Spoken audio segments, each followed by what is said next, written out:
Yo me llamo David Romero y, o sea, vengo de Madrid.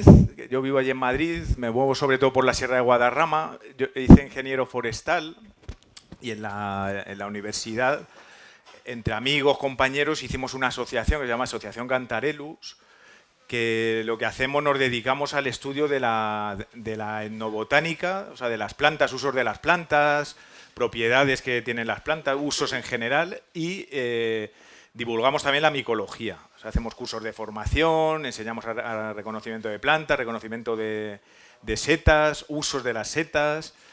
Y bueno, ahí seguimos. Aquí a Navaleno hace ya años que venimos puntualmente para colaborar pues, con jornadas como este tipo, con el Centro Micológico y tal. Y un placer volver a estar aquí en la jornada del Marzuelo. Y bueno, hoy os voy a hablar de setas y plantas silvestres que encontramos por aquí por Soria.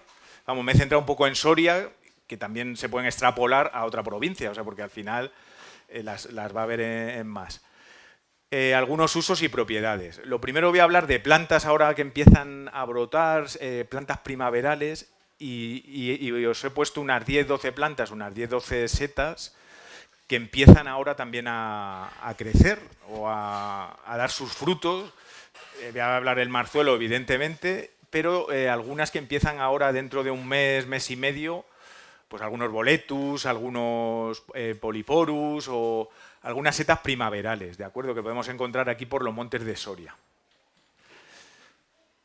Bueno, lo primero os pongo esta ilustración que la verdad que a mí me gusta mucho. No sé si conocéis el Museo de la Evolución que está en Burgos. Pues tienen esta ilustración allí en el museo, que la verdad que os invito a que lo visitéis. Me gustó mucho un poco. Esto es para como que retrocedamos 2,5 millones de años atrás y ponernos un poco en la mentalidad de nuestros antecesores recolectores y que eran nómadas, vivían de la caza, del consumo de plantas, tubérculos que encontraban, cazando alimentos, de allí para acá, recolectando pues, ese tipo de, pues incluso setas y plantas que ahora veremos. Bueno, para ponernos un poco en sitio, introducción a lo largo de la historia, pues bueno, esto es como una imagen de hace 2,5 millones de años, que por lo que os decía son tribus nómadas que vivían de la caza, de la recolección, no tenían un asentamiento, se iban moviendo. Y luego, bueno, en la evolución de la historia, hace 12.000 años, en lo que es en el Neolítico, pues ese hombre prehistórico, el antecesor nuestro, pues empezó a asentar ya en poblados y fue el que inventó la agricultura. Un poco todo esto viene al caso porque, o sea, de observar la naturaleza de la recolección de plantas, de la recolección de setas, seleccionando ciertas plantas, ciertas setas, se ha llegado a domesticar pues, ese tipo de plantas que encontramos en la naturaleza. O sea, de hecho, hoy en día todas las plantas que consumimos son de origen silvestre, que hemos domesticado, y los primeros que empezaron a investigar con estas plantas fueron esos antecesores de hace 2,5 millones de años, ¿de acuerdo? Bueno, pues cuando recolectamos así setas, plantas, ya yo hago como una introducción. El periodo de escasez de alimentos, evidentemente, aumenta el uso pues de tanto de setas como de plantas comestibles y recolección en los montes. También en periodos de inseguridad de cosecha por condiciones meteorológicas, penurias de la posguerra. En la posguerra es evidente que cada vez más pues se tiraba la gente al monte, no había alimento y se retomaban el consumo de plantas que tomaban sus abuelos y pues al final un poco economía de subsistencia, ¿no? Un poco de supervivencia. También la estacionalidad de las producciones y aportes y complementos de determinadas épocas del año, pues también determina mucho que la gente pues vaya al monte a coger plantas por esa estacionalidad. Pues bueno, ¿qué ha pasado en el siglo XX o siglo XXI con el avance de la agricultura? Pues que la inseguridad de las cosechas ya no existe. O sea, tenemos verdura en el supermercado a manta y cara. Las penurias de época de guerra nos las eliminamos también. Estacionalidad en las producciones. Ahora existen invernaderos, técnicas modernas de cultivo y tenemos pues fresas todo el año, que no, que las traemos de América o del otro lado del charco al doble de precio, pero las tenemos todo el año aquí. Pues eso hoy en día también no lo eliminamos. ¿Qué quiere decir eso? Pues que el avance de la agricultura, lo que ha habido es un abandono un poco de alimentos, abandono de los alimentos silvestres, abandono de los conocimientos populares y a su vez un salto generacional de comunicación de esos saberes populares o saberes de las plantas, de las setas, gente que se ha ido a las ciudades ha perdido, o sea, por ejemplo, mis abuelos que recolectaban plantas, consumían plantas, recolectaban setas, consumían sus setas, a mis padres que se fueron a la ciudad un poco por buscarse la vida, al final esa comunicación de padres a hijos se ha perdido y es una pena porque, o sea, yo al final porque me interesa y siempre me ha gustado y no soy un culo inquieto que llamo, que no paro. Y ese salto generacional es como un corte de comunicación que es real, que existe. ¿De acuerdo? Bueno, pues para conservar un poco el patrimonio cultural y la sabiduría popular es preciso registrar y documentar estos conocimientos populares. Para ello se encarga la etnobotánica. No sé si conocéis la palabra etnobotánica o lo que significa la etnobotánica. Es el estudio de las plantas utilizadas y manejadas por las diferentes culturas humanas. Desde la asociación nos dedicamos un poco a divulgar pues este uso de plantas también y lo que es la etnobotánica. Por ejemplo, bueno, esto es una foto de un señor allí en Asturias que nos comentaba los fervinchos que llaman ellos, que son infusiones, que su madre subía a una zona de la montaña a coger un tipo de líquen para curarle la tos, lo hervían en leche y le curaba la tos de pequeño y el hombre todavía sabía dónde ir a por ese líquen. El hombre ya falleció hace unos años y eso se va a quedar ahí porque este es un pueblo que vive en 7 habitantes que se llama Busprid, que no sé si conocéis el Parque Natural de Redes en Asturias, pues una zona preciosa que tiene un potencial bestial. Y luego, bueno, esta otra señora que cultivaba sus variedades tradicionales, esto fue en un voluntariado en la zona de Salamanca, en San Martín del Castañar y la zona de la Alberca, que estuvimos ahí colaborando con... Pues bueno, esta sabiduría de estas personas mayores de años y ese salto generacional que hablaba antes que no hubo, pues mantiene ahí una sabiduría popular del uso de plantas y setas que al final es muy de gran valor.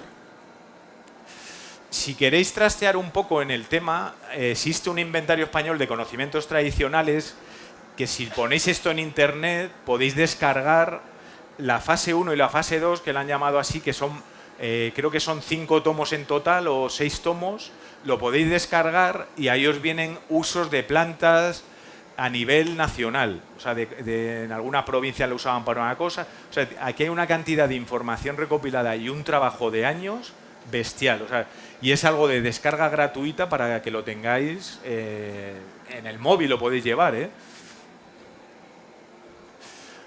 Bueno, hablando un poco de plantas, en la actualidad existen más o menos unas 80.000 plantas comestibles a nivel mundial.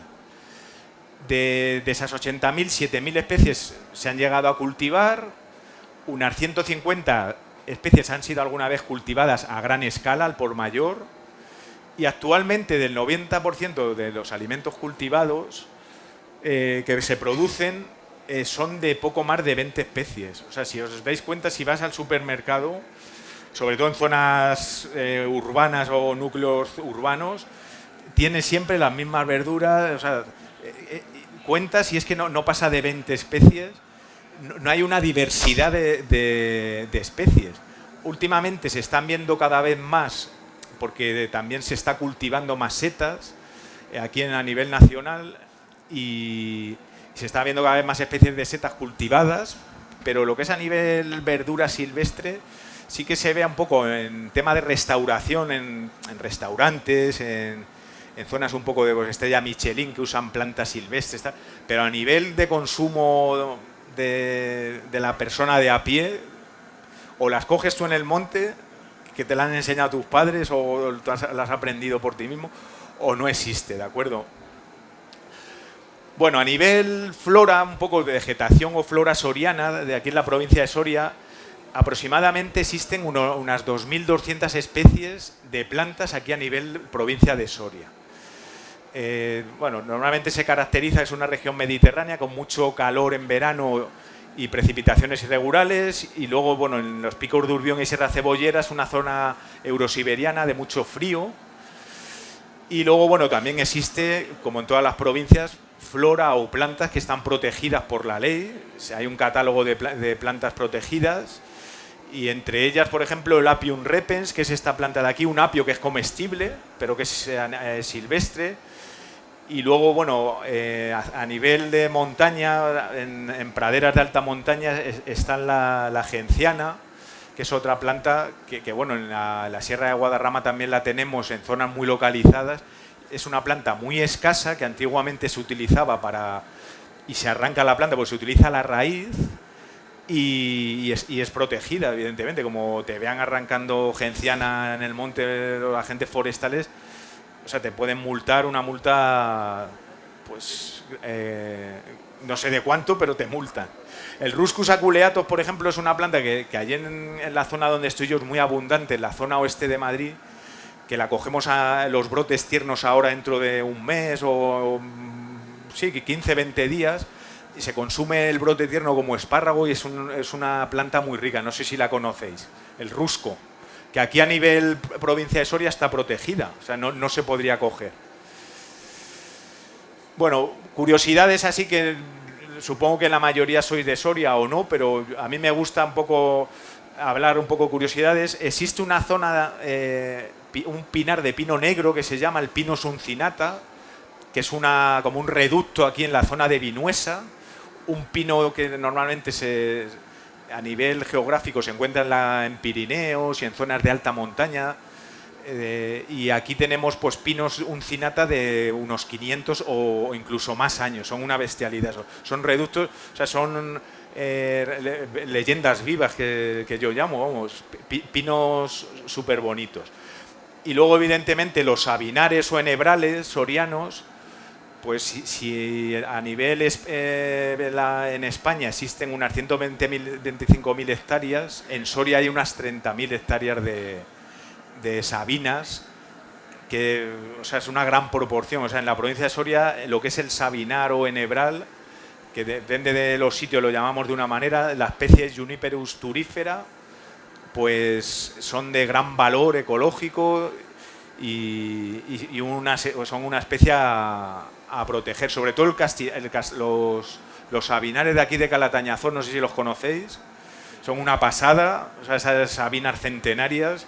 O sea, es que es perderte por ese bosque y la verdad que es una maravilla. Y luego, bueno, acebales como el de Caragüeta, que a nivel europeo es uno de los mayores acebales que existe a nivel Europa. O sea, que es una maravilla también, es una reserva natural que existe aquí en Soria, también muy a tener en cuenta. Y luego, bueno, os ponía aquí ciertas pautas un poco para una buena recolección de alimentos silvestres a tener en cuenta, porque no todas las veces se tienen en cuenta. Pues siempre que vayamos a recolectar alimentos silvestres, pues recolectar con seguridad, identificar muy bien las especies para que no haya intoxicaciones, sobre todo, o incluso muertes, evitar zonas contaminadas, cerca o asfaltos, agrotóxicos de cultivos que haya cercanos. Recolectar únicamente lo que vayamos a emplear, o sea, no llenéis una cesta de setas que diga... Vamos, de hecho, hace ya muchos años la regulación micológica aquí en los montes de Soria lleva muchos años regular y limita los kilos de setas. Pero son productos perecederos y es consumir lo que vayamos a... coger lo que vayamos a consumir y ya está. Y respetar sobre todo las leyes de protección de plantas silvestres y espacios protegidos, que no cojamos plantas pues, que estén en peligro de extinción o a nivel especies en catálogos de listas rojas. Bueno, esto lo voy a pasar. Partes utilizadas de las plantas, ahora veremos que son bastantes. O sea, dependiendo un poco de la época del año, ahora que empieza la primavera, todavía hace frío y tal, pero empiezan a brotar las plantas. Pues esos brotes tiernos son muy interesantes para el consumo nuestro, para el consumo humano, y son interesantes. Según avanza la temporada, la primavera va avanzando, empiezan a florecer las plantas, consumiremos las flores, y luego ya, sobre todo para ya el otoño, las raíces, que es donde los principios activos se acumulan más cuando la planta entra en letargo, es cuando se suelen recolectar. Que bueno, algunas plantas vivaces también se recolectan ahora en primavera, y luego, bueno, hojas, inflorescencia. Eso lo veremos con algunas plantas que os voy a explicar. Sí que hay que tener precaución porque existen ciertas sustancias que podrían provocarnos intoxicaciones. Dentro de del mundo planta existen sustancias como las saponinas, los oxalatos, los nitratos o los taninos, que ahora hablaremos de algunos así en concreto, que nos pueden provocar intoxicaciones. Aunque sea comestible, si por ejemplo las cocinamos mal, las saponinas no se pierden y nos pueden provocar indigestiones agudas y en algunos casos intoxicación y muerte también. De hecho, os voy a hablar de algunos componentes activos en plantas, ¿de acuerdo? Por ejemplo, los fenoles. Se encuentra sobre todo en plantas aromáticas como el tomillo, luego también en el sauce. ¿Conocéis los sauces, supongo? El sauce tienen un principio activo que se llama el ácido salicílico, del cual, o sea, ¿conocéis todos la aspirina? Pues bueno, de la corteza del sauce, ese ácido salicílico es una aspirina natural, por decirlo así. Y es un fenol que bueno, se comporta como antiinflamatorio y como antiséptico también. Luego otro componente son los mucílagos, que son sustancias orgánicas de textura viscosa, semejante a la goma, que contienen algunos vegetales. Por ejemplo, las malvas, no sé si conocéis el llantén o el plántago. Pues son plantas que tienen mucho mucílago, y ese mucílago en general nos va a reducir colesterol, son prebióticos, evitan el estreñimiento, son buenos para quemaduras, picaduras de insectos, heridas, cortes, y suavizan el tracto respiratorio y digestivo, y nos van a ser muy útiles para pues, complejos gripales, tos, cuando tenemos bronquitis. Y vamos a ver alguna planta, que el llantén no lo vamos a ver porque lo quité de la presentación, me parecía muy larga, pero vamos a ver alguna otra que tiene mucílagos y que se pueden utilizar. Otras plantas tienen saponina, que lo de saponina, bueno, del latín sapo quiere decir jabón, que ya os podéis hacer la idea de qué son las saponinas. Pues son unos glucósidos que, bueno, se llaman así porque las propiedades que tienen son muy parecidas al jabón. De hecho, hay una planta como la saponaria, que es esta de aquí, que de la planta en sí, de las raíces, se hace jabón, o sea, jabón natural. Y luego hay otras plantas que tienen saponinas que se han utilizado para cazar, se untaban en las puntas de las flechas, y esas saponinas son tan agresivas que al clavarse en un animal pues le provoca una intoxicación, se quedan paralizados. De hecho, hay muchas plantas también que se utilizaban para pescar, que tienen saponinas, que no sé si conocéis, por ejemplo, la adelfa o el gordolobo. Pues son plantas que se utilizaban antiguamente en los ríos, se echaban, o sea, en los pueblos, se machacaban. El verbascum, que es el gordolobo, hay una palabra que es verbascar las aguas. Lo que se hacía, machacar verbascum en tramos del río para adormilecer a los peces y luego cogerlos. Que eso hoy en día se hace todavía en el Amazonas y en Sudamérica. Pero aquí a nivel peninsular también se hacía, que evidentemente está prohibido, o sea, ya no se puede hacer, pero son plantas que contienen unos niveles de saponinas tan altas que el ser humano, por observación y tal, veía que adormileza se llaman plantas ictiotóxicas también, que tiene ese nombre. Ictiotóxicas quiere decir tóxicas para los peces, que adormileza a los peces. Y luego la digitalis, seguro que la habéis visto, en primavera un poquito ya más avanzada, pues que contiene digitonina, que se utiliza como detergente también, además de tiene otros alcaloides que son cardiotónicos, y se utilizaban. La digosina, suena, que es una medicina para el corazón, pues está sacada de esta planta, que bueno, hoy en día la hacen sintética, pero la sacaban del digitalis, que es una planta muy común.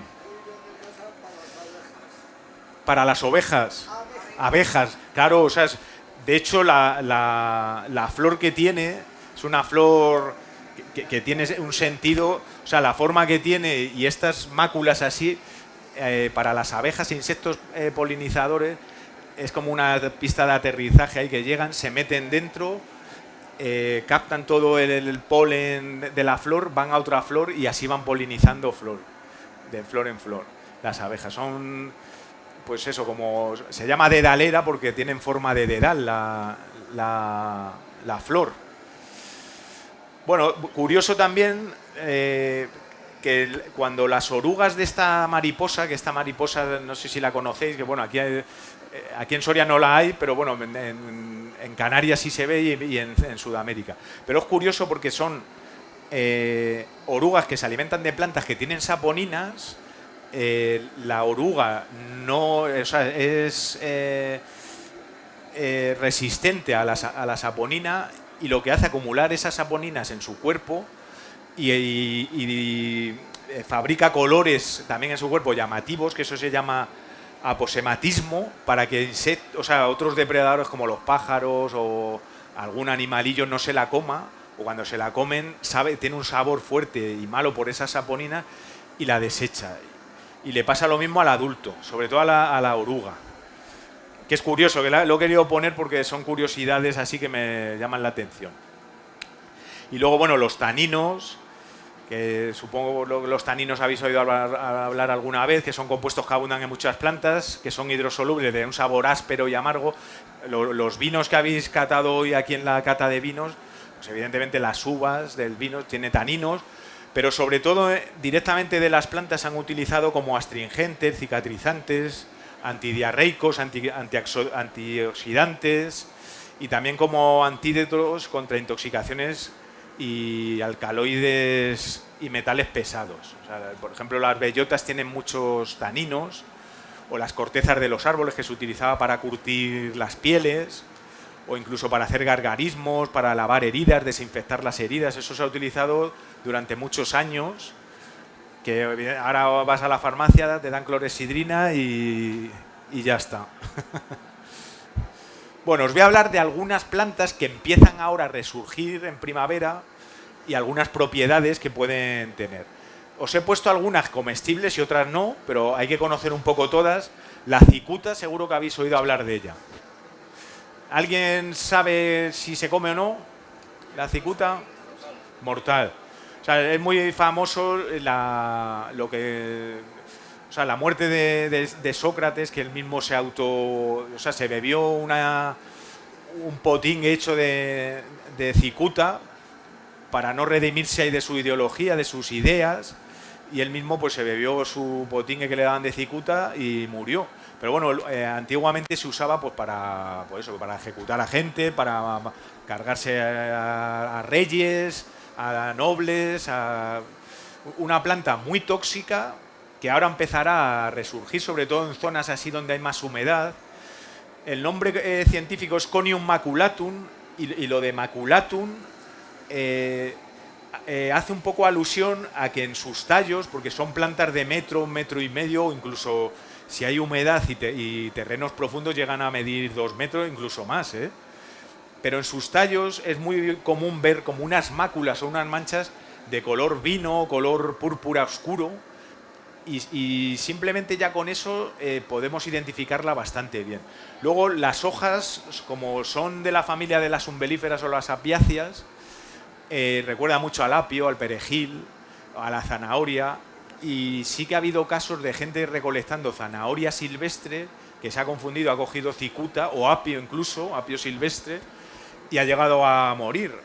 Sobre todo son más tóxicas los frutos y también las raíces son muy tóxicas. La planta en sí es tóxica y bueno, la cicutina, que es el alcaloide activo, sí que se ha utilizado en medicina, pero a niveles, o sea, hay que medirlo en laboratorio, las dosis exactas y tal. Pero son plantas que se desaconseja el uso por lo tóxicas que son, ¿de acuerdo? Luego otra planta que os he querido traer así, que también es muy tóxica, es el acónito. El acónito, aquí en la zona de Almazán se encuentra la especie el Aconitum compactum, que es bastante escaso aquí en la provincia, pero lo hay. Y bueno, sí que se ha utilizado, le llamaban a nivel vulgar la piojera.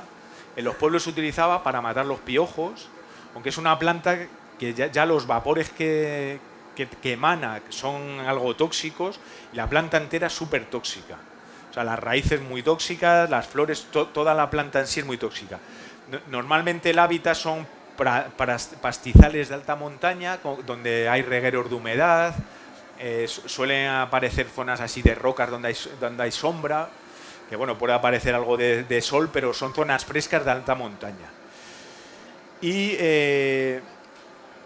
se desaconseja completamente el uso también. O sea, aunque se utilizara en los pueblos y de manera casera, pues se desaconseja porque, como bien decía Paracelso, la dosis hace el veneno. O sea, como nos pasemos un poquito de dosis de esta planta, nos vamos al otro barrio, sí o sí, por lo tóxica que es.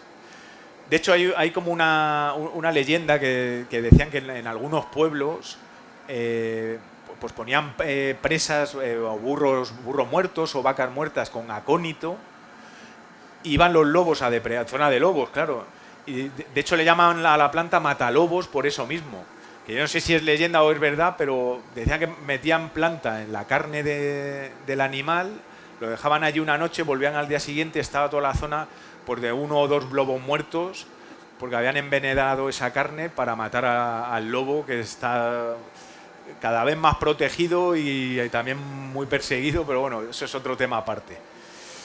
Que sepáis que es una planta neurotóxica y cardiotóxica. O sea, nos puede dar un paro cardíaco y muy peligrosa. Le dicen capa de monje también por la forma que tiene la flor, que recuerda un poco a la capa de los monjes. El majuelo o el espino albar seguro que lo conocéis, que es una planta muy abundante, es un arbustito que si lo dejamos se vuelve un arbolito. Cada vez el pastoreo es menos intenso. Antiguamente se veían zonas de mucho pastoreo, o sea, completamente majuelos en forma topiaria, como completamente depredados por el ganado, en forma así perfecta, redondeaditos, y cada vez se ven majuelos como más asilvestrados y se vuelven árboles. Si les dejamos, son arbolitos muy bonitos que dentro de poco empezarán a florecer, dan una flor blanca de 5 pétalos, muy olorosa. Y luego la hoja recuerda también un poco al perejil y luego cuando madura la flor da este fruto que es el majoleto, se llama también majuelo, lo que es el fruto, que contiene muchísima vitamina C y se ha utilizado como consumo directamente aperitivo en el monte para hacer licores. Sí. No, el escaramujo tiene cierto parecido. El escaramujo es el rosal silvestre que normalmente el fruto lo produce a final del otoño. Y de hecho alguno podemos ver todavía. Y esta fruta se produce en primavera, que luego se cae con el... No, tiene cierto parecido, pero no es. Uno es el rosal silvestre o la rosa canina y esto es el Cratagum monogina o majuelo o espino albar. Es una planta con muchas espinas, que de hecho la espina, si te pinchas es potente, te puede infectar te infecta la herida. Se utilizaban en zonas de Zamora las espinas pues para cuando se hacían las morcillas, para coserlas y para pincharlas. Y tenían un nombre, no sé cómo las llaman allí en Zamora, la espina del majuelo, que lo utilizaban como pincho útil. Incluso, bueno, los pájaros, los alcaudones, pinchan sus presas que cazan ratones, tal, en espinas de majuelo. Sobre todo la flor o las inflorescencias se han utilizado como cardiotónicas. De hecho, en los herbolarios todavía se vende. Es una planta sedante, muy buena para conciliar el sueño y para bajar la tensión, en infusión sobre todo. Y luego, bueno, se ha hecho vino de majoletos, se vendía en las plazas de los pueblos como con canuto con majoletos, se llamaba, para los niños jugar. Tiene muchísimos usos y sobre todo la madera, es una madera muy dura y ha sido muy usada para los badajos de los cencerros y para hacer utensilios de cubiertos, morteros, porque es una madera muy dura y muy buena, aunque sea un arbustito pequeño, pero la madera que tiene es una madera resistente y muy buena. Quedaros sobre todo con que las inflorescencias, que las podemos recolectar en el monte, esas humedades floridas, si las desecamos podemos aprovecharnos de ellas como un sedante para dormir bien. Normalmente se mezclan con más plantas, melisas, tilas, para crear una sinergia entre plantas para poder conciliar los sueños, bajar la tensión y es una planta muy buena. El espárrago de culebra lo conocéis. Aquí suele salir más aquí que es más pinar, se ve, pero en la zona de Robledal, a lo mejor un poquito más para allá en San Leonardo, se suele ver este espárrago, los tamus, o espárrago de culebra, se llama espárrago de culebra. Es una planta trepadora, tiene un rizoma abajo que empieza ahora a la primavera, empieza a crecer la planta, empieza a apoyarse en zarzas, incluso en un tronco de roble, a darle vueltas al roble, y ese brote tierno se utiliza a modo de espárrago. Es una planta que normalmente en muchas zonas rurales se va por espárragos de culebra al bosque, se cogen manojos y se cocina como cualquier espárrago. O sea, tiene muchas vitaminas, es súper diurético y tiene ese amargor de espárrago de monte, que hay gente que de hecho no le gusta, pero o sea, a mí en concreto me encanta ese amargor que tiene. Y que veáis que es una planta buena. Lo que sí que es tóxico son los frutos, que son unos frutitos que normalmente lo da a final de la primavera, que son unos frutos rojos muy llamativos, que se utilizaban en los pueblos contra el reuma, se frotaban directamente en zonas afectadas por reuma, la cosa que salen ampollas, son muy agresivos y se desaconseja su uso. De hecho, se consideran tóxicos, ¿de acuerdo? Muy llamativa la forma que tiene la hoja, así acorazonada y muy lustrosa, un verde muy lustroso. ¿Los conocéis alguien? ¿Los habéis probado alguna vez o no? ¿No? Bueno, pues luego la zarzamora, que casi no la pongo porque digo, joder, eso lo conoce todo el mundo. Pero la zarzamora tiene usos, pero muchísimos. ¿Qué pasa? Que como al final el monte se abandona más, hay zarzas por todos los lados y como que es como una mala hierba, que una mala planta, y dice, joder, esto que me está invadiendo el monte o la parcela. Pues bueno, que sepáis que además de sus moras o sus frutos, que sirven para bajar la fiebre, para hacer licores, bebidas con aguardientes, con anís de moras, pues se ha utilizado también tanto las hojas para hacer té, un té básico mezclado con más plantas, que de hecho estimula el apetito, es digestivo y también corta diarreas. Si os da algún caso ahí en el monte, como tiene muchos taninos la planta, es antidiarreica y nos puede ayudar en el monte.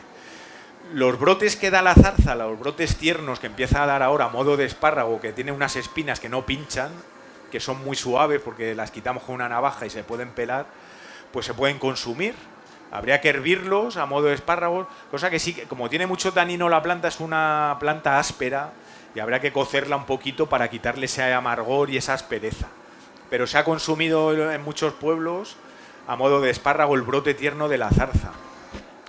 Y de hecho el brote tierno en fresco se utilizaba para gingivitis, para las encías, incluso para dejar de fumar. Mascar eso, que es como algo astringente y algo áspero, como para quitarte la gana luego de echarte un pitillo o un cigarrillo, pues se ha utilizado también. De sus ramas de 1 año o de 2 años, la corteza pues se utilizaba para hacer cuerdas y se ha hecho cestería.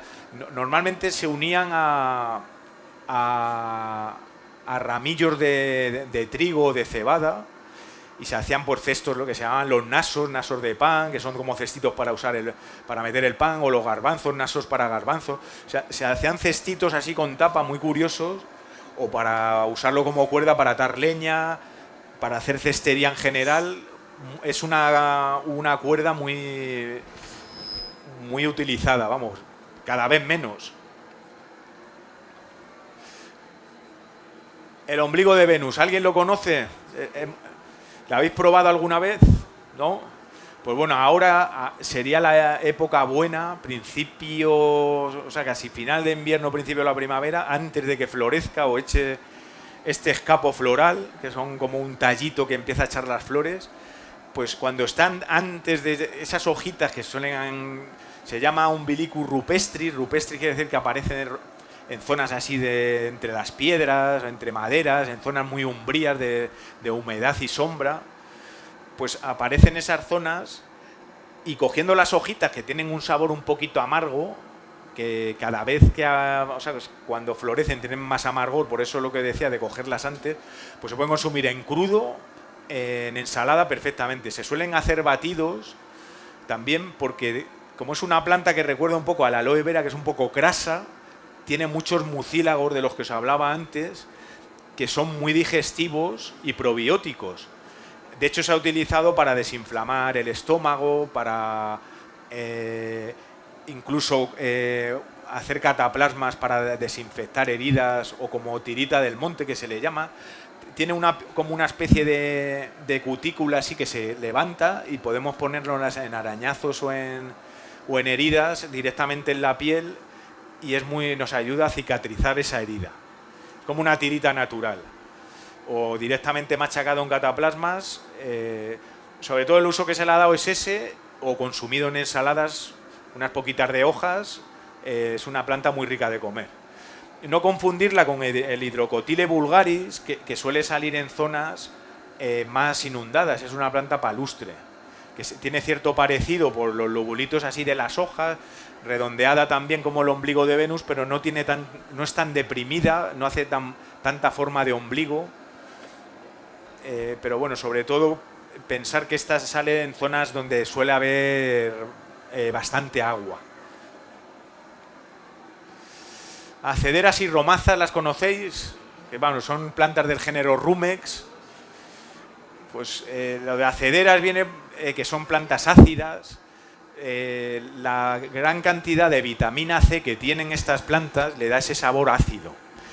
De hecho, en algunas zonas la llaman vinagreras, aunque hay otra planta, el oxalis también la llaman vinagrera, pero tienen ese sabor ácido. De hecho, se comen en crudo, bien lavadas evidentemente, en ensaladas, y evitamos echar vinagre. O sea, de hecho, o sea, saliendo aquí un poco del pueblo, se veían estos rumex. Este es una especie que seguro que la habéis visto muchas veces.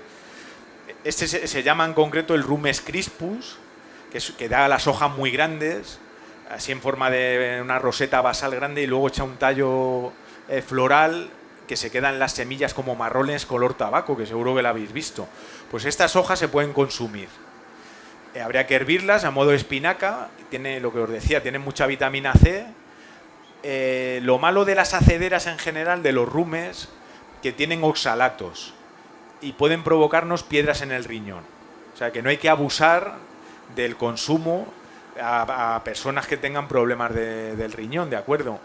Sobre todo problemas de riñón. O sea, si no tenéis problemas de riñón, en primavera unos platos de rumen, o sea, os aprovechéis de esa gran cantidad de vitamina C que tienen, sobre todo en crudo.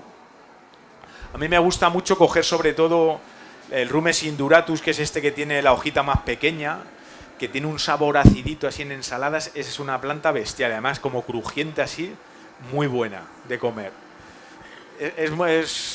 Y la que os decía que es esta de aquí, es esta. En las fotos Esta seguro que la habéis visto, esta está por cualquier sitio. Le dicen a manera vulgar lengua de vaca, por la forma que tiene de lengua de vaca, muy común. Bueno, otra planta, el Silene vulgaris o la colleja, lo mismo, tiene muchísima vitamina C y vitamina A también. ¿Habéis consumido collejas? ¿No? Pues normalmente se encuentran en zonas así de bordes de pastizales, de los trigales donde se cultivan, los bordes ahí se suelen encontrar.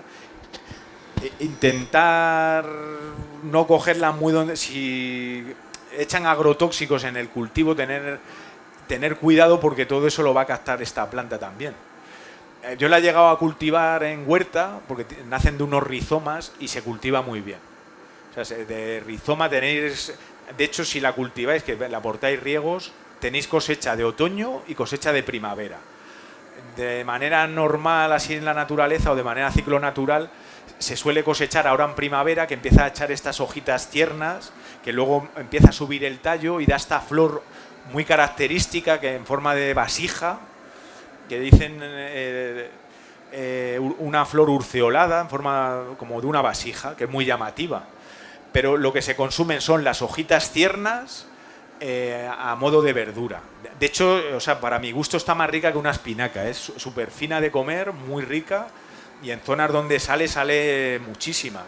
Que a veces pasa desapercibida porque es rastrera. Cuando ya la ves es cuando está en flor, que la flor es muy llamativa. Pero si la veis en flor, quedaros para el año siguiente volver a principios de primavera y coger la plantita. Fijaros cómo en la hoja... Es una hoja glabra, que no tiene pelo, y de un color verde azulado. Eso ayuda mucho a la hora de reconocerla. Sin pelito, porque hay otras plantas parecidas que sí tienen pelo. ¿De acuerdo? Es una planta lisa, sin pelitos. La Bryonia dioica, que es una planta que se considera tóxica, no sé si así a simple vista os recuerda algo la hoja. ¿A la? A la vid, bueno, un poco, pero a otra cosa de huerta. Pepino, pues por ahí van los tiros. A la sandía, eso es. O sea, de hecho esta planta es una cucurbitácea, o sea, es de la familia del pepino, de la sandía, de la calabaza, y es una planta trepadora que crece, o sea, en el ecosistema natural, también trepando y echa esto, o sea, recuerda un poco a la vid, la hoja también. De hecho, echa unas estructuras para trepar que se llaman zarcillos, igual que las vides, para ir apoyándose en las zarzas o en las ramas de árboles, para ir trepando y buscando la luz. Y cuando vemos el brote tierno primaveral, es lo que se corta y se consume a nivel, una verdura, a nivel, un espárrago. De hecho, le dicen espárrago de nuez, porque esto recuerda como una nuez, y es lo que se consume. Luego, como muchas cucurbitáceas, la planta entera tiene cierta toxicidad, porque tiene también muchas saponinas. Pero el espárrago de nuez se puede comer sin problemas, o sea, sobre todo son más tóxicas las raíces. Y el fruto, que os he puesto aquí una foto que recuerda mucho al espárrago de culebra, y de hecho se ha utilizado también para las mismas cosas, o sea, macerado en alcohol o directamente untado en zonas de dolencia de reuma, para curar ese reuma. La cosa es un uso un poco heavy, porque lo que digo, provoca quemaduras, ampollas de lo agresivo que es. O sea que no es recomendable usar los frutos porque son tóxicos, ¿de acuerdo? Se puede consumir directamente lo que es el espárrago quitando las hojitas. De hecho tiene un sabor dulce como una calabaza o como un pepino y está muy rico. Se le da un pequeño hervor y ya se puede rehogar con ajo como queráis. Y os invito a cogerlo porque cuando sale hay muchísimo. O sea, el espárrago de nuez, la Bryonia dioica, pasa desapercibida y es muy fácil de reconocer. Y luego otra planta muy abundante también es el diente de león. El diente de león tiene muchísimos usos medicinales y culinarios. O sea, de hecho yo os he traído aquí, que tenían en casa, digo, venga, voy a llevar ahí, pues yo qué sé, ahora os lo paso si queréis, pero sobre todo es una planta, los franceses le llaman pisoli, porque es una planta muy diurética, que eso quiere decir directamente pis en la cama. O sea, es una planta que En infusión, evidentemente, fusión de la planta, las hojas, las flores, nos provoca orina, nos depura el cuerpo y a veces, o sea, nos desintoxica también. Tiene muchísima vitamina A, o sea, una de las plantas que más vitamina A tiene, y se puede consumir la flor en crudo, los escapos florales, estos tallos, yo lo que hago es encurtirlos en vinagre, quedan de lujo, o sea, como un encurtido de vinagre. Las hojas se pueden utilizar como verdura, sobre todo antes de que florezcan, para que sepan menos amargas, pero se pueden utilizar como verdura cruda o hacer pestos, que yo os he traído un pesto de diente de león para que lo probéis. Y luego, bueno, la raíz, que yo soy un poco partidario de usar raíces, pero el diente de león es una planta que no está protegida, es muy abundante. Esa raíz, si la deshidratamos, la podemos tostar y hacer como un sucedáneo de café también. O sea, no sé, ¿conocéis la chicoria? Pues muy parecido, es prima hermana de la chicoria, por decirlo así. Y lo dicho, una de las plantas más diuréticas que hay. ¿Os apetece probar un pesto de diente de león? Es para que probéis un poco el sabor ese que tiene.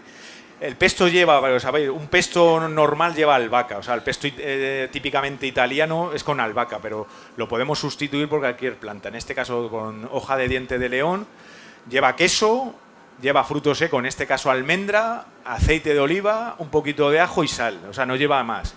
Y esto mezclado así con pasta en tostas de aperitivo, muy rico.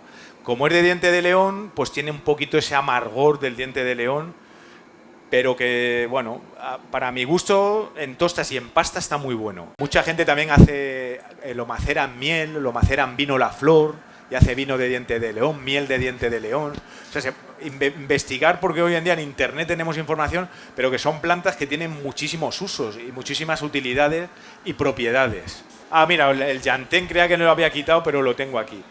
El llantén o el plántago es otra planta que es... Bueno, este en concreto es el lanceolado, el plántago lanceolata, que tiene forma de lanza, así como la flor. Muy fácil de reconocer porque tiene nervios impares y nervios paralelos al margen de la hoja. Es una planta que tiene muchísimos mucílagos. Los mucílagos, decíamos antes, que tienen propiedades antidescongestionantes para el tema de tos. También nos ayudan a cicatrizar, hacer una cataplasma de hojas de llantén cuando nos pican mosquitos o algún bicho, alguna araña, nos calma enseguida el dolor y la inflamación. Directamente hecho en el monte, le echamos algo de agua, machacamos con unas piedras y nos lo aplicamos ahí. Es como cuando te decían, te ha picado una avispa o date barro con agua. Pues esto es parecido con picaduras de insectos, de mosquitos, pues funciona. Y luego, sobre todo, deshidratado en infusión para bronquitis o cuando está la tos muy cogida al pecho, todo ese mucílago que tiene es muy bueno para descongestionarlo. ¿De acuerdo? Se puede comer en crudo perfectamente, de hecho tiene un sabor a judía verde. O sea, yo prefiero cocinarlo un poquito, darle un pequeño hervor para reblandecer la hoja, pero se puede comer tanto crudo como cocinado. La hoja antes de que florezca, porque también se endurece más. Y luego el ajo puerro, que dicen en algunos sitios, el Allium ampesulanum. Esto, por ejemplo, esto es un manojillo que cogí la semana pasada en la Sierra Oeste de Madrid, dando un paseo así con los nenes, pero o sea que yo no iba por ajos puerros, pero de repente veía uno y digo, hostia, y como ha llovido tanto se cogen muy bien. Es una planta de la familia de los ajos, del puerro. De hecho, la variedad que tenemos hoy en día del puerro que cultivan en la huerta o nos llega al supermercado es una variedad de es el Allium ampeloprasum variedad porrum, que es el puerro. O sea, esto es una mezcla entre ajo y puerro, por eso es lo de ajo puerro o ajo porro, como dicen en muchos pueblos. Tiene las hojas como si fuera prácticamente entre el ajo y el puerro, se identifican súper bien, y luego su floración es una pelota de flores violáceas que se pueden también comer, y tiene muchísimas propiedades también aplicables, o sea, antibacteriano, antivírico y mucho sabor. Este tiene más sabor que el comprado, de hecho, tiene un sabor potente, muy rico de consumir. ¿Qué os pareció? ¿Probasteis el pesto? ¿Os ha gustado? pues si veis hojas por ahí de diente de león en zonas que no haya contaminación ni excrementos ni nada, o sea, en zonas naturales, animaros a coger hojitas y a cocinarlo un pesto como queráis, porque da, además de esa vitamina A que tiene es súper diurético, lo que os decía, que nos estamos aprovechando de las propiedades medicinales. Luego los berros, ¿los conocéis? Son plantas que ya necesitamos una zona o regueros de aguas, cuanto más limpias mejor.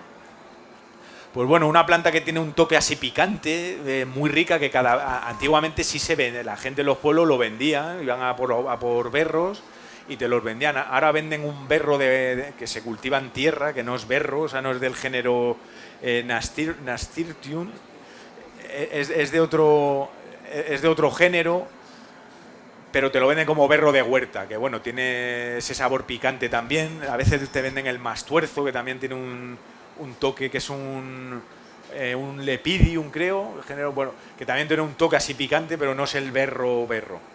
El berro, sus hábitats naturales son regueros de agua, ¿sí? Más o menos no llegan a estancarse, sino zonas de remansos de agua, de arroyos, y nace dentro del agua. Bueno, esa es esta forma que tienen las hojas. Sí hay que tener mucho cuidado a la hora de recolectarlo para el consumo, porque existe un gusanito que se llama la Fasciola hepática, que lo de hepática ya os podéis hacer un poco a la idea, el daño que nos puede hacer este gusanito. O sea, este gusanito tiene como un ciclo, un primer ciclo asexual, que las larvas están en un caracol del agua, un caracol acuático. Ese caracol acuático, esas larvas ponen como los huevos en los berros o en plantas acuáticas, y esas plantas acuáticas, cuando se las come un animal, ovejas, cabras, vacas, en las heces, en su organismo crece la fase sexual del organismo, que es este gusanito, y en las heces los expulsa huevos o sea, sobre todo hay que tener cuidado en regueros de agua donde haya ganado cerca, que normalmente es como un ciclo del caracol al ganado, que si vamos nosotros a coger la hoja puede que haya esas larvas ahí y se nos pueden reproducir en los intestinos, y nos pasa luego, nos causa una enfermedad que es una enfermedad hepática, pero o sea, hay solución, ¿eh? Hoy en día hay un medicamento que es un antídoto, pero que tener cuidado con plantas acuáticas. Pasa lo mismo que con la coruja o la boruja, que no sé si la cogéis por aquí, que también sale en zona. Ahora es la época perfecta para cogerlas. Es una plantita que crece en zonas de agua, así súper tapizante, y lo que se hace, se corta con tijera, y los tallos jóvenes, los brotes tiernos, son muy diuréticos, tienen muchos minerales, muchas vitaminas, y se pueden utilizar en ensaladas. De hecho, mira, en San Lorenzo del Escorial hay un restaurante que yo no sé si le dieron estrella Michelin o no, se llama Montia.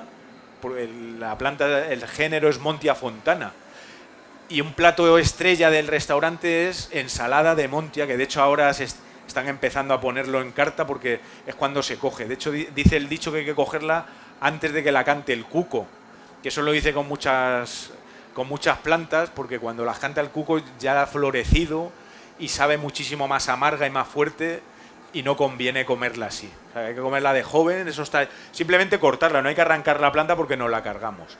En muchas zonas está protegida, hay que tener cuidado, ver la legislación, que nos pueden multar si nos ven cogiendo la montia. Bueno, algunas plantas así que os quería decir así rápidamente. ¿Qué os ha parecido? ¿Conocéis algunas? Yo creo que muchas seguro que las conocéis. Tampoco os he querido poner plantas rarunas así, pero sobre todo, y estas son 10 o 12, pero hay muchísimas más que las estamos pisando, y tienen muchísimas propiedades y usos que un poco por pereza o porque al final se ha perdido mucho el uso, se dejan de usar, nunca mejor dicho. Os voy a hablar de algunas setas silvestres que podemos encontrar ahora en primavera. O sea, yo me he centrado en algunas que van a empezar a salir, y de alguna comentaremos alguna propiedad medicinal. Pues bueno, así en la provincia de Soria aproximadamente, si a nivel lo que es España hay unas 3.000 especies o 3.000 taxones de setas, en la provincia de Soria más o menos aparecen unas 700 taxones o 700 especies de setas que ya son. Una provincia muy rica en hábitat, esos nebrales que os decía, estos pinares que tenemos inmensos, son pinares, ahí se combinan zonas de terrenos calizos con terrenos ácidos, dan vegetaciones muy diversas, hay robledales, hay quejigares, y hay multitud de micoflora, o sea, multitud de especies de setas. Ahora empiezan a aparecer, pues bueno, estamos ahora mismo en la jornada del marzuelo, pues vamos a hablar un poco del Hygrophorus marzuolus o el marzuelo, que yo creo que mucho, o sea, no me estoy parando en reconocer la planta mucho ni las setas, simplemente un poco hablar. Es una planta típica que es un hongo que se asocia a las raíces de ciertos árboles, sobre todo al haya y al pino silvestre, que es el que más se encuentra por estas zonas. Aquí evidentemente se cogen pinos silvestres, no sé si habéis ido esta mañana a recolectar, que habéis cogido algunos. O sea, se llama marzuelo porque es una seta que empieza a salir en marzo. Le dicen también seta de ardilla porque las ardillas, cuando termina, si empieza a decrecer el frío o las nevadas, no hay nada en el monte o las piñas están todavía inmaduras y se comen esta seta. O sea, de hecho hay setas con fotos de bocaditos de animales, los corzos, pues se las comen literalmente. De hecho, bueno, el boletus y muchas más setas, sobre todo los jabalíes, son grandes depredadores. Pero esta seta es muy curiosa, que dicen seta de ardilla, porque las ardillas que están buscando alimento por doquier, pues se la comen.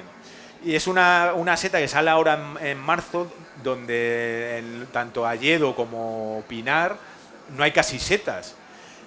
Y es fácil de reconocer por eso mismo. Es difícil de ver, eso sí, porque está muy camuflada, enterrada entre las acículas o las hojas.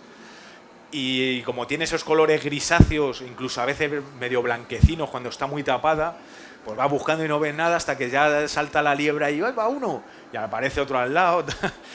Y es un poco difícil de buscar por eso mismo, porque no ves nada y a veces es desesperante, porque dices, joder, estoy aquí andando en el pinar y no aparecen. Pero cuando aparecen, pues bueno, hay temporadas mejores, temporadas peores. A ver este año, que ha empezado ahora la temporada, no pinta mal, pero bueno, muy rica de comer. Es una seta antiinflamatoria, antioxidante y tiene sobre todo muchísimas vitaminas del grupo B. O sea, vitamina B2, B3, B5, B9. O sea, que sepáis que si estamos comiendo marzuelo, pues es una planta, una seta que tiene esas propiedades. Tener cuidado con otros Hygrophorus, porque es del género Hygrophorus.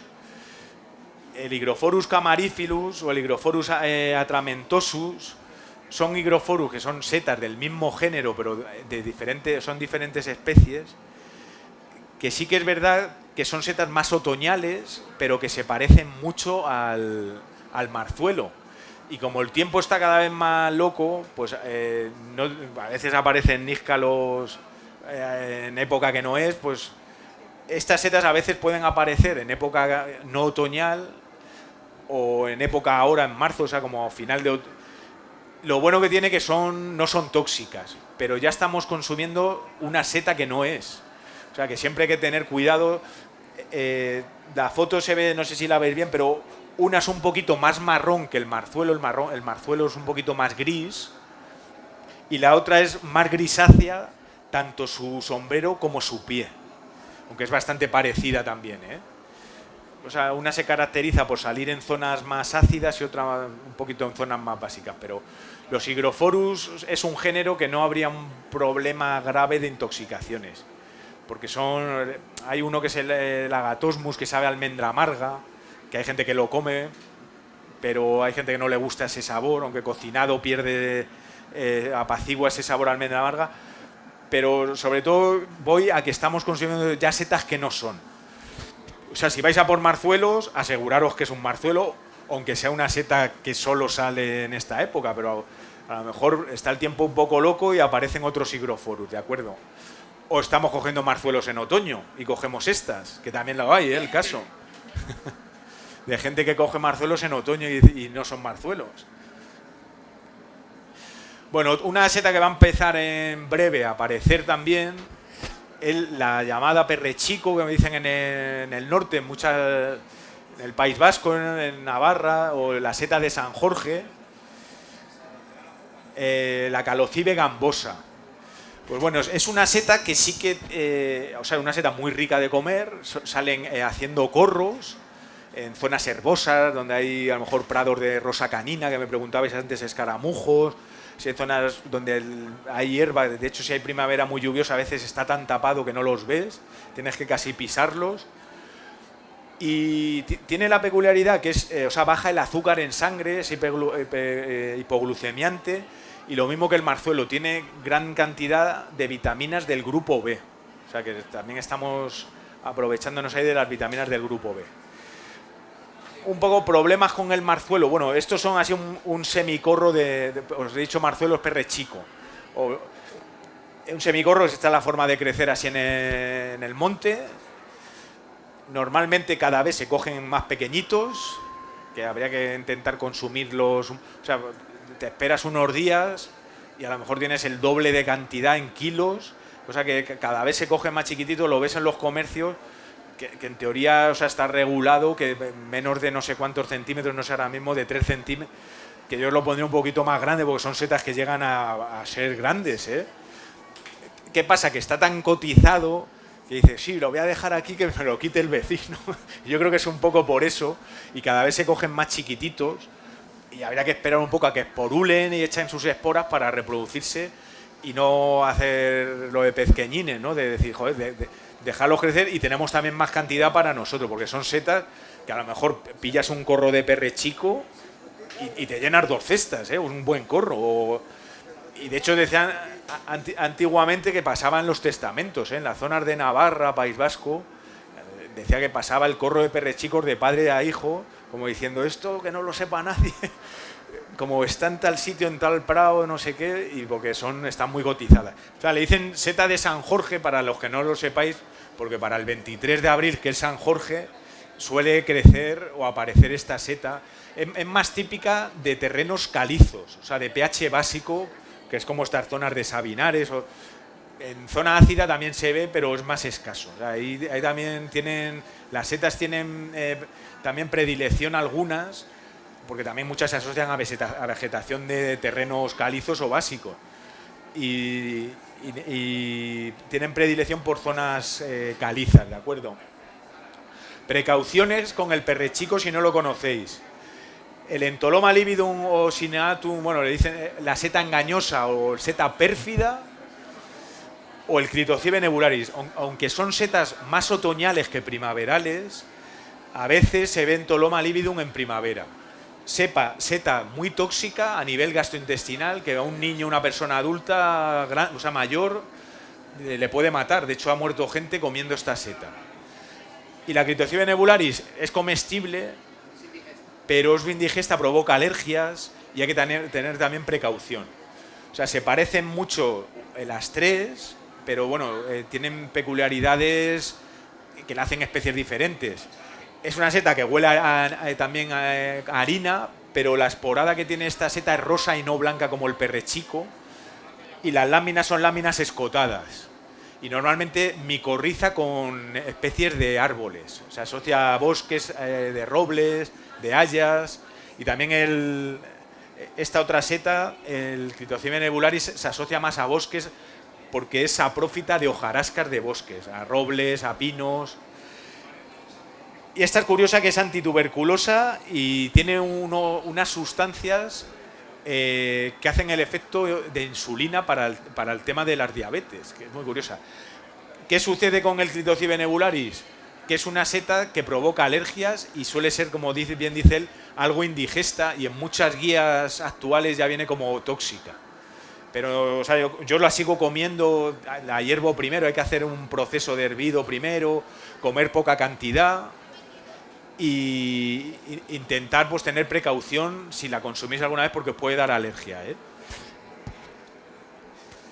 Luego, bueno, las colmenillas se llaman, dependiendo de las zonas, las cagarrias, las múrgulas o morillas, que son setas que van a aparecer ahora también en marzo, abril, en poquito empezarán a salir. Las morchelas, ¿las conocéis? ¿Las habéis cogido alguna vez? ¿Sí? Pues mirar, las morchelas o colmenillas, hay morchelas que se llaman morchelas morenas o morchelas rubias. Las hay más oscuras o más claritas. Normalmente las más oscuras se asocian a bosques, a zonas de pinares, de robledales, o zonas donde hay quemados, porque son setas que tienen predilección, son pirófilas, les gusta cuando hay un incendio, al año siguiente, a la primavera siguiente, en esas zonas quemadas que ha habido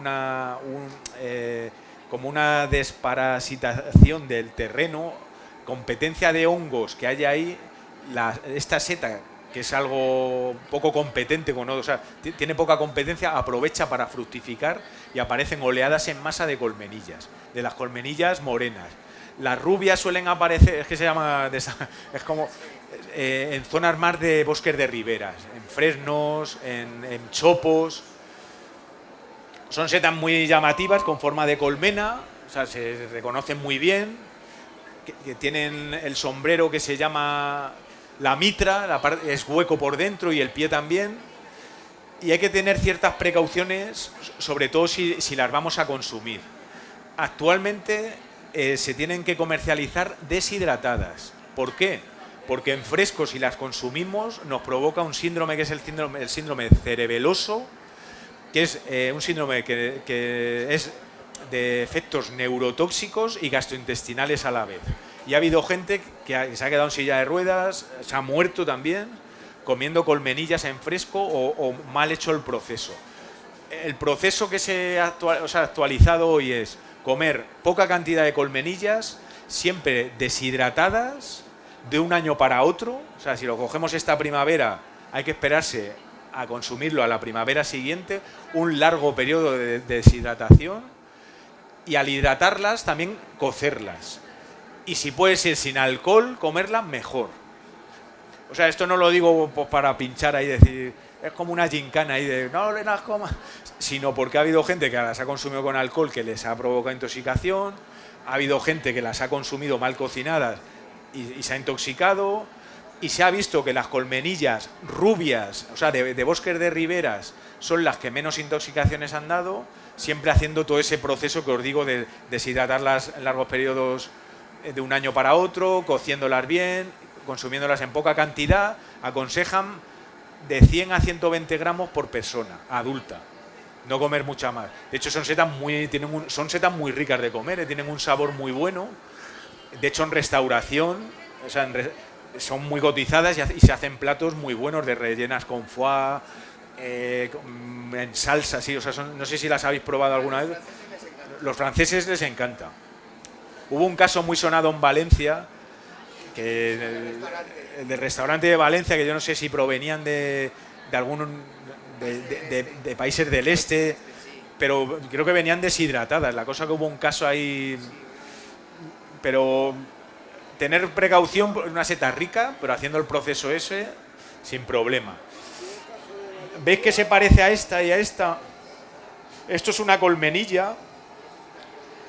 Y esto es otra seta que se llama la giromitra o cerebritos o bonetes, le llaman también, que son estas de aquí.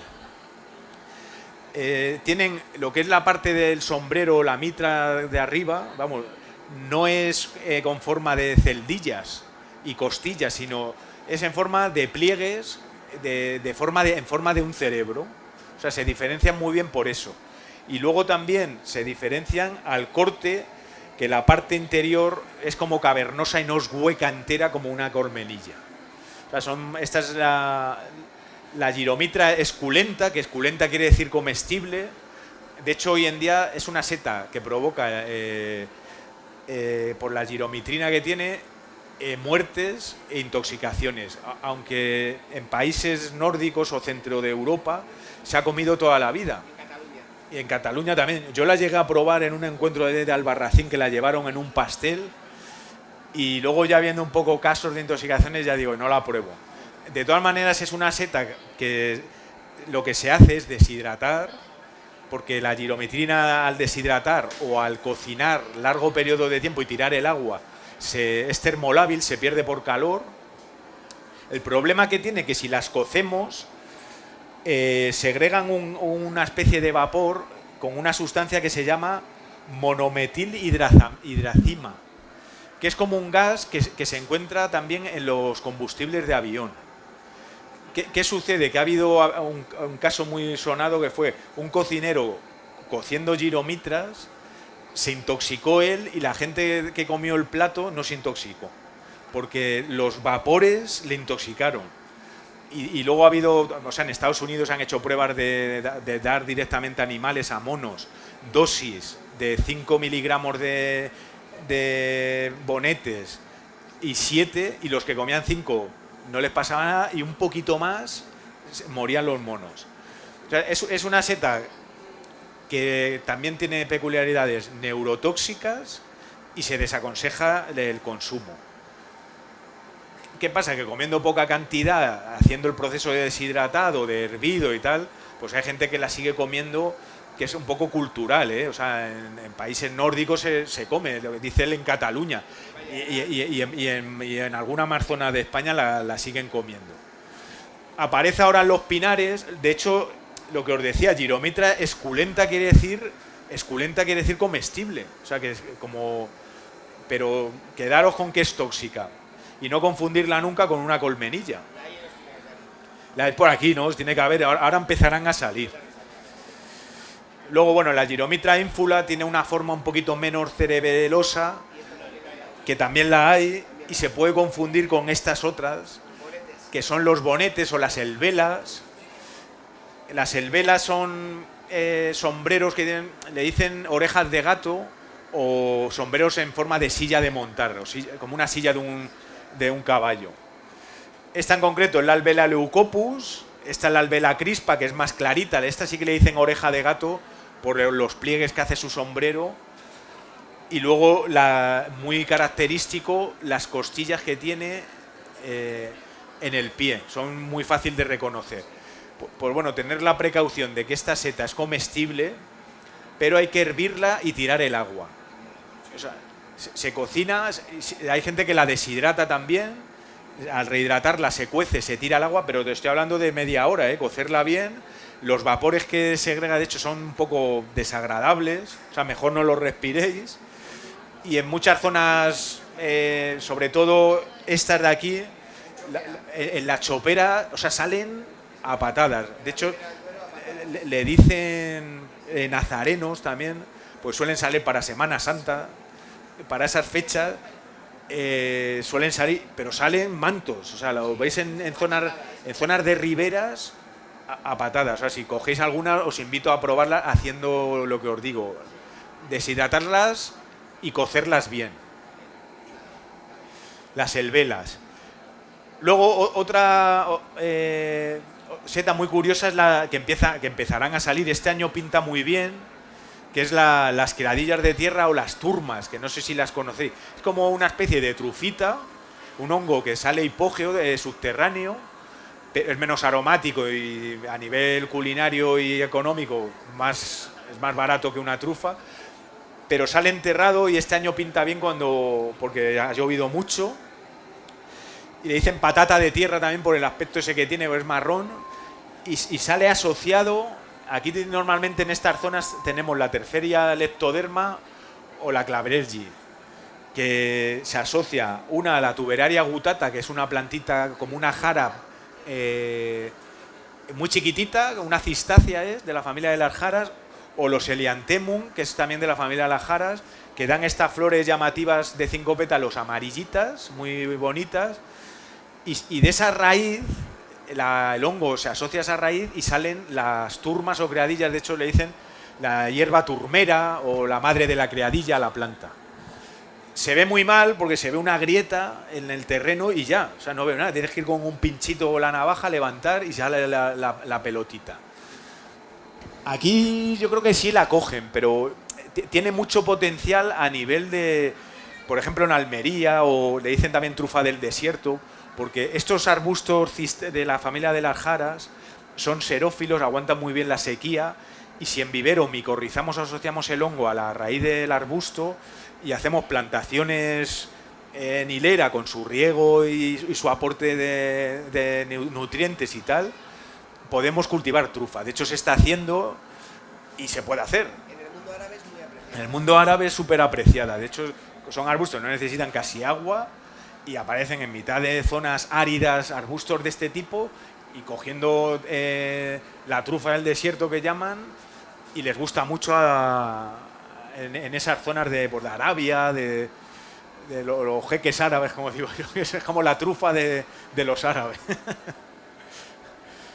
Y muy curiosa también, que aparecerá ahora, que de hecho están comprobadas las propiedades que tiene anticancerígenas, aunque es una seta que yo creo que aquí a nivel de lista roja está protegida porque es muy escasa, que es el Polyporus umbellatus, que es una setita muy curiosa, que salen todas como de una misma base, formando como setas individuales que se unen de esa base, y no tiene láminas, sino como poros abajo, que son tubitos muy finos, pero bueno, forman poros, y muy llamativa porque parece como una flor, y normalmente se asocia a zonas de robledal. Yo siempre la he visto en roble. Donde sales en maderas de roble un año, suele salir a la primavera siguiente. Y tiene un sabor rico, agradable, pero mirar si está protegida o no. Ahí en la zona de Madrid yo conozco 2 zonas donde sale, y nunca he cogido alguna vez un trocito para probarla y siempre las dejo allí porque está catalogada en lista roja como especie a proteger. Y no la suelo coger. Y luego, bueno, boletus, que tampoco, o sea, no me voy a parar mucho en boletus, porque que sepáis que también, o sea, los boletus tienen propiedades anticancerígenas, tienen muchísimos antioxidantes, además de la fama que tienen, de sabor, todos los platos que se hacen, es una seta muy rica. Ahora empiezan a salir el boletus aestivalis o boletus reticulado, que se asocia sobre todo a castaño y roble. Y también empezará a aparecer en breve, a principios de abril, el boletus pinícola o boletus de pino, que es un poquito más rojizo que el boletus edulis, pero de las mismas características culinarias y medicinales también. Antibacteriano, anticancerígeno, muy rico de comer, y sobre todo se asocia a haya también, pero sobre todo a pino silvestre. El boletus regius, que es de un color así rosado, con los poros totalmente amarillos, muy asociado a robledales, sobre todo, que está protegido, ¿no? El boletus regius suele ser escaso, hay gente que sí lo coge para consumo. Sale algunos años, es becero, ¿no? Yo ha habido, los últimos años he visto mucho, sí, como estas primaveras. Está mucho asociado al agua de la primavera. Que según llueve, ¿no? Pues los últimos años yo he visto que ha pegado como uno de decir, joder, que sí que es verdad que ves los catálogos de listas rojas de especies de hongo, y están muchas listas rojas como especie a proteger porque es escaso. Pero en los últimos años yo he visto explosiones ahí como decir, joder, Cuando mucho. sale mucho, claro. Pues eso es bueno saberlo, que es una especie que se llama becería, que eso le pasa mucho a muchos vegetales también con los frutos. Hay años que dan mucho fruto y hay años que no. Pues a estas setas le pasa eso. Hay años muy prolífica, sale mucho, y hay años que menos. Que evidentemente vendrá condicionado por el árbol y por la lluvia, la temperatura, un poco por multifactorial. O sea, al final... Y luego, bueno, creo que os he traído algunas rúsulas. Las rúsulas las conocéis, ¿sí? Son las rúsulas, hay muchas especies de rúsulas. Ahora en esta primavera, en las primaveras que vengan con lluvia y tal, las más preciadas suelen ser la rúsula aurea, la rúsula cianosanta y la rúsula virenses. Os hablo así un poquito. La rúsula aurea es muy fácil de reconocer por esos colores áureos que tiene, tanto del sombrero como de las láminas. Tiene las láminas áureas, color amarillo, que recuerda mucho a manita cesárea, que de hecho hay gente que dice, he cogido una manita cesárea. Pero bueno, se parece, pero las amanitas tienen anillo, tienen volva, su piel fibroso, no parte como tiza, como una rúsula. Tiene características parecidas, pero no es una manita, evidentemente. Se puede comer Lo único que pasa a las rúsulas en esta época, bueno, y a los boletus también, que se suelen agusanar si viene el calor rápido por insecto. En primavera las setas se agusanan antes, pero es una seta muy rica de comer. Igual que la rúsula cianosanta, que es una rúsula de láminas blancas, que si las tocamos se vuelven como mantequillosas, que se llaman láminas lardáceas, y de cutículas así medio moraditas. Es una de las rúsulas que dicen la carbonera, la suelen llamar el nombre vulgar, muy rica de comer, o sea, fina y muy buena, igual que esta otra, que es la rúsula virenses. Esta se suele asociar a bosque sobre todo de frondosa, aunque en algún pinar la he visto yo no sé si es bosque mixto, pero sobre todo roble y castaño sale mucho. También es muy fácil de reconocer por esa ornamentación que tiene en el sombrero, como si fueran manchas así poligonales, verdes oscuras. Le dicen la seta del cura, o en las zonas del norte de Galicia la guibelurdiña, tiene muchos nombres. La seta de cura viene un poco, o sea, igual que la seta de los caballeros, porque los curas o nobleza le encantaba comer esta seta. Pues una seta muy rica también. Quedaros que tiene esos colores verdes, esa ornamentación así de mancha más oscura, láminas completamente blancas y también un poquito lardáceas que se derriten al tocarlas. Y creo que estas y poco más, el rebozuelo, que también es una seta que hablábamos antes del perrechico que baja azúcar en sangre, pues los rebozuelos también tienen esa peculiaridad. Los rebozuelos que son del género Cantarellus, que Cantarellus, o sea, la asociación en la que formamos en la escuela le pusimos Cantarellus por la seta esta, que es una seta de mis preferidas. Sale en otoño, pero en primaveras lluviosas, ahora en unos meses le dicen níscalo de mayo, porque suele aparecer en abril, mayo, junio, incluso en el norte, en la cordillera, en pleno agosto te encuentras Cantarellus a patadas, si es zonas lluviosas y tal.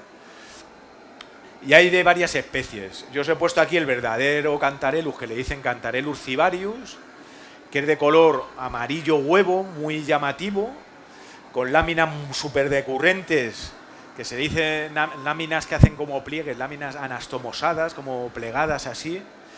Y el Cantarellus pallens, que es un poquito más pálido, no sé si os fijáis, tiene como una pruina, así como que envuelva la seta y le da un toque pálido o blanquecino. Igual de rico de propiedades y en calidad culinaria, muy rico de comer. Y bueno, no confundirlo sobre todo con el falso rebozuelo, que es el Hygrophorhopsis aurantiaca, que es una seta que sale en los pinares, que es más otoñal que primaveral. Si vais ahora en primavera, intentar buscar rebozuelo en la zona sobre todo de castaño o de roble. En pinos, aquí en zonas bastante húmedas sale el Cantarellus cibarius, pero no lo sé, allí en la zona de Boca del Asno, en zonas umbrías de Guadarrama, sí sale, aunque es muy escaso. Sale sobre todo en roble, el pallens, el Cantarellus pallens, es mucho más abundante. Bueno, esta seta la conocíais alguien, sí, ¿no? Es súper cotizada, o sea, como tiene ese sabor un poco dulce, yo no sé si os habéis atrevido a hacer postres con esta seta. ¿Habéis hecho arroces con leche o licores? Yo hice alguna vez bombones de rebozuelo. Sí, ¿no? Con chocolate, tal cual. Macerados en Cointreau que dan. No, es verdad, o sea, en zumo de naranja Cointreau, envueltos luego en rebozados en chocolate, haces unos bombones de rebozuelo increíbles. Y se hace en postre porque es una seta que eso es como medio entre melocotón y albaricoque el olor que tiene, muy rica de comer. Y bueno, por mi parte, así de manera, pues un poquito viendo algunas setas y algunas plantas de la zona, y espero que os haya gustado y sobre todo, pues muchísimas gracias por vuestra asistencia y aguantar aquí el rato de cháchara, y espero que os haya gustado el pesto ahí, y os animo a que recolectéis plantas. Y setas sé que seguro que cogéis, pero sobre todo plantas, y que muchas veces tienen propiedades medicinales intrínsecas ahí que pasan desapercibidas, pero ya simplemente de ir al monte a cogerlos, del baño ese de aromáticas de tomillo, de vapores que no se fluvian las plantas, y al comer las setas ya eso es medicinal. O sea que es verdad. Bueno, pues muchas gracias.